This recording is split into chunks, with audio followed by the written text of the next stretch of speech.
வணக்கம். தலைப்புச் செய்திகள்.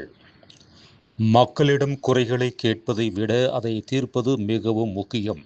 மாவட்ட ஆட்சியர்கள் ஒவ்வொரு மாதமும் சட்டம் ஒழுங்கு கூட்டத்தை நடத்த வேண்டும். சம்பந்தப்பட்ட துறைகளை ஒருங்கிணைத்து செயல்பட முதல்வர் விஜய் அறிவுறுத்தல்.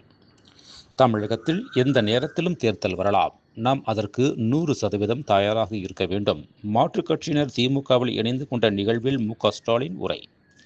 ஜெயலலிதா போல என்எல்சி பங்குகளை தாவேகா அரசே வாங்க வேண்டும். எடப்பாடி பழனிசாமி கோரிக்கை.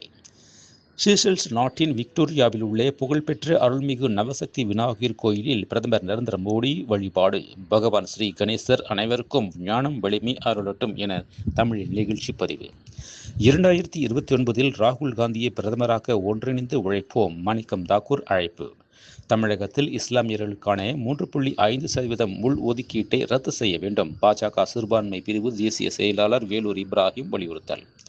தங்களை தாங்களே ஜனநாயக சக்தி என்று சொல்லிக் கொள்ளும் தாவேகா அரசு எதிர்க்கட்சியினர் அறவழியில் போராட்டம் நடத்தவே அனுமதி மறுக்கிறது. திமுக எம்பி கனிமொழி கண்டனம்.